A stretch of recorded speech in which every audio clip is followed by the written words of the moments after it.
All right, 532b. What I'm going to say, it's going to change the world. And what I'm going to say, I've already said. So I'm repeating myself. What I'm going to say is that the Van Allen belts are heaven. And I never intended to say this.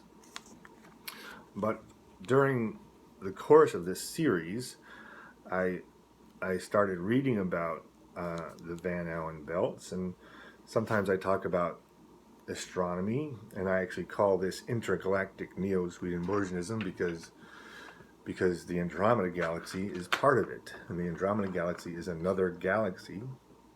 So between us and them, when you look at the Andromeda Galaxy, you are looking intergalactically. So anyway, I've touched upon astronomy, but I didn't really know about the Van Allen belts. And when I got reading about the Van Allen belts, it reminded me of this illustration in this book, the descriptive table of the spirit spheres.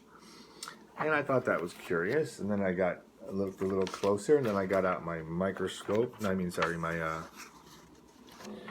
magnifying glass, and I looked at that number there, and I looked at all these numbers, and in a really extraordinary way, J. Hewitt Mackenzie's description of the spirit world, which he wrote in about 1915 or 16, this book was published in 1916, has really fantastic similarities to the description of the Van Allen belts, which weren't discovered until 30 years after this book came out. And even to the point where there's a description of the first and second spheres as being separate than 3, 4, 5, 6, and 7. Okay? On this thing, it says here, first heaven, and that means the first two spheres of the astral realm. So according to J. Hewitt Mackenzie, in this book,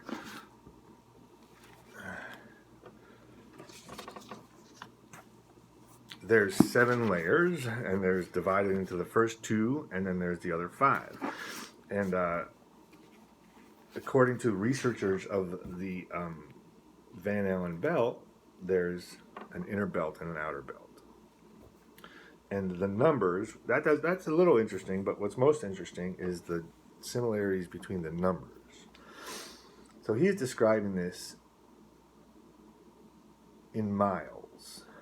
18,000 miles to the end of the seventh spirit sphere. And if you look into the research of the Van Allen belts, it's just extraordinary. It doesn't make any sense. Honestly. I mean, the Van Allen belts are heaven is a conclusion I never expected to come to, honestly. But I have to kind of go with it because it's just presented itself in the course of this. So I'm going to read a little bit. This is the 1916 edition. I'm going to read off of page 188.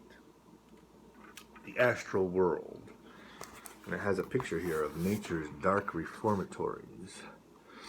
So he describes these layers of heaven. Oh, I wanted to also explain this.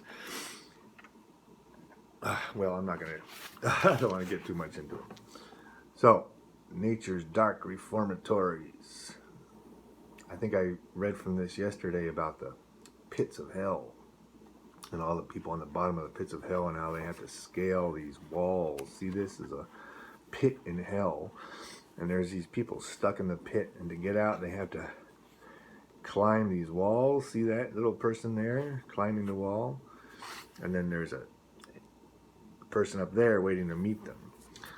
So there's this pit, these pits at the very bottom of the astral realm, covered with muck and goo and miserable people who can't even tell they're surrounded by other people.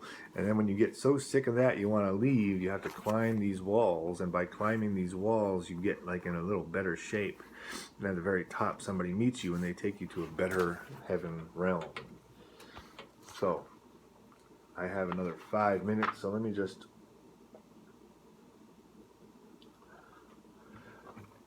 I guess I read this yesterday, but I'm going to read it again.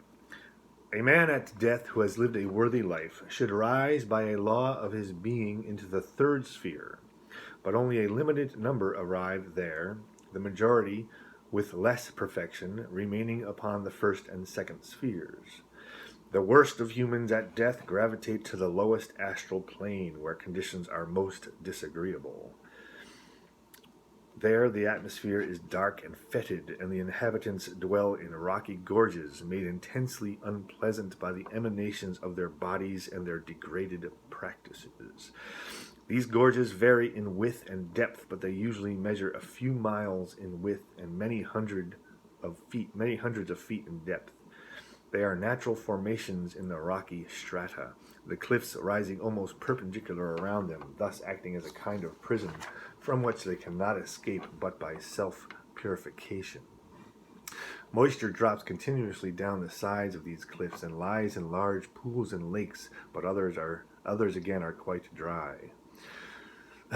No vegetation is to be found beyond clumps of fungus and a quantity of dark mold which grows at the base of some of these rocky gorges.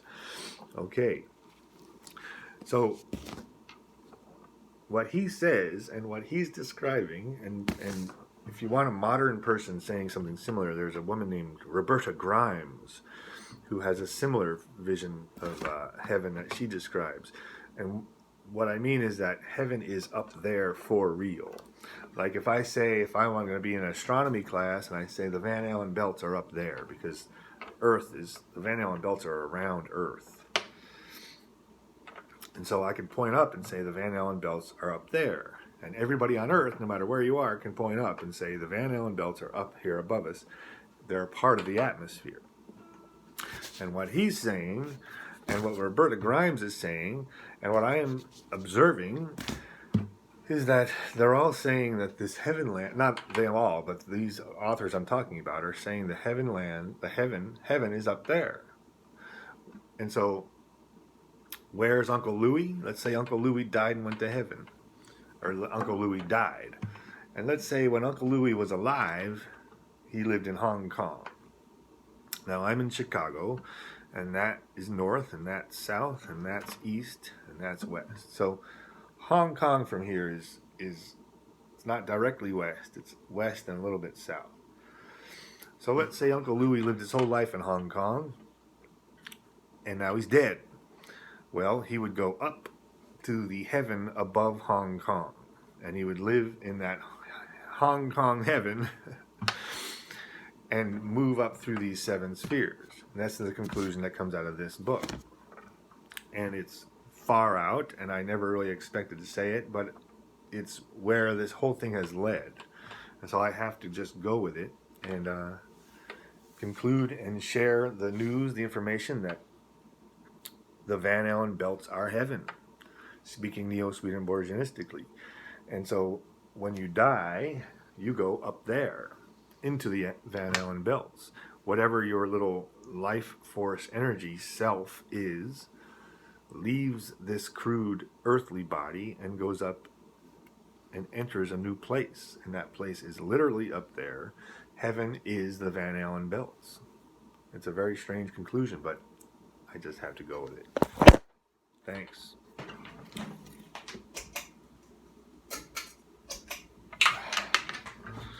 See ya. Bye.